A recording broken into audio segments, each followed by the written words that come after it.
This is Nostrovini, and it was a tough night I had with the sciatica and the legs paralyzed. But the trooper that I am, I'm back. I'm back in the morning of Sunday. Oh, yes. Sunday after, but what a great victory I had. I had a great victory in the boxing world. Out of 7 fights I bet on, and I predicted the victors. All of them won. What are the percentages? I won 40 whole bucks. Let's see. Oh, should I wear my glasses? And the back Jitterbek against uh uh Aaronel Nurbrgigu, the African. He got knocked out now. Adebek did even better than I thought, because I thought the African guy would give him a tough fight because he was aggressive. And Adebek, sometimes he doesn't like to be pushed back. But he fought the perfect fight. The perfect fight. And he used shades of Carlos Monzon, using his size and slipping punches and fighting on an angle that the other guy couldn't give him even a good shot. And finally, he knocked him in, I think, the third round. Through my eyes of pain, I saw it. Oh, that was good. And let's see what else happened. Got a sty in my eye. Oh, Jack Rafferty against Corey Reagan. Oh, I thought Reagan might beat Rafferty because in the first 3 or 4 rounds, Reagan was boxing smartly, but Reagan didn't have enough firepower. And Rafferty is an Irish Joe Frazier or Jack Dempsey reincarnated, only put in the middle super middleweight division. Well, Rafferty knocked him flat within 4 or 5 rounds and wore him down and got him and bloodied him. And they had to throw in the towel. It was so one-sided. You know, Irish against Irish violence. Oh, Flippy Rickarove against David uh, Joyce, Joe Joyce.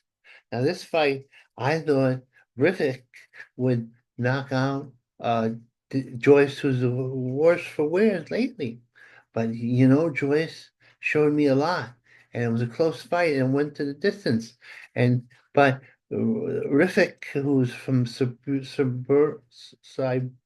not Siberia, Serbia, outlanded and just about outlanded Joyce. But Joyce has a lot more in the tank than I thought he would.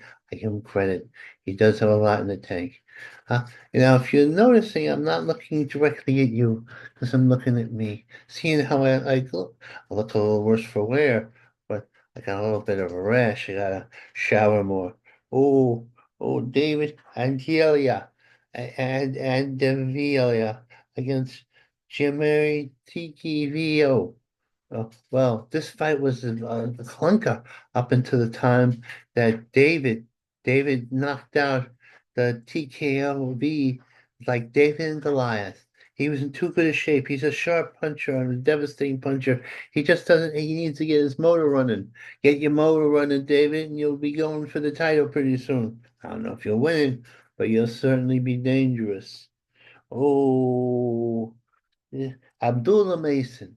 Abdullah Mason is one of the finest fighters I've seen since, believe it or not, that make this not sacrilege. Sugar Ray Leonard. He can box, he can punch. He knows how to use his attributes wisely. Yes, indeed, he do.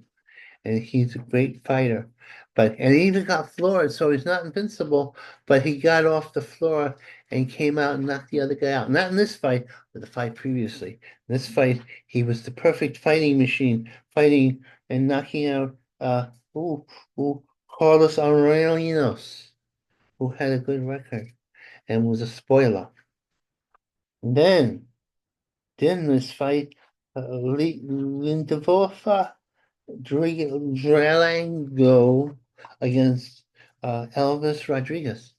The Dominican sensation, the Dominican dynamic Dominican, got knocked out. Not knocked out. He lost a close decision to the Mexican. The Mexican was the Mexican was an Olympian, but he's sort of like a manly Olympian. They're about the same age, but Rodriguez or Elvis seems younger. He got chopped up by the Mexican, but it was a close fight in spite of that, and it could have gone either way.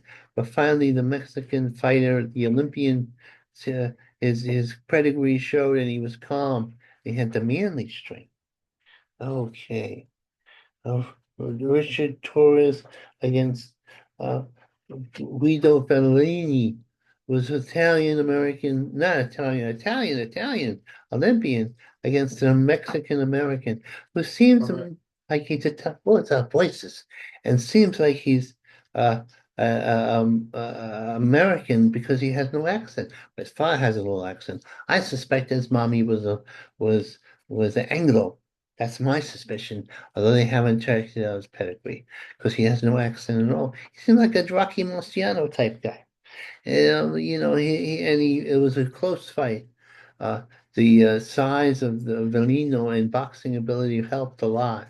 But finally, the little Mexican, or not little Mexican, he's 6'2". Nowadays, that's considered small. Because he was fighting a 6'6" guy. Yeah. And then what else happened? Maquan Williams beat Antonio Marca. Oh, that was, I don't know if I bet on that.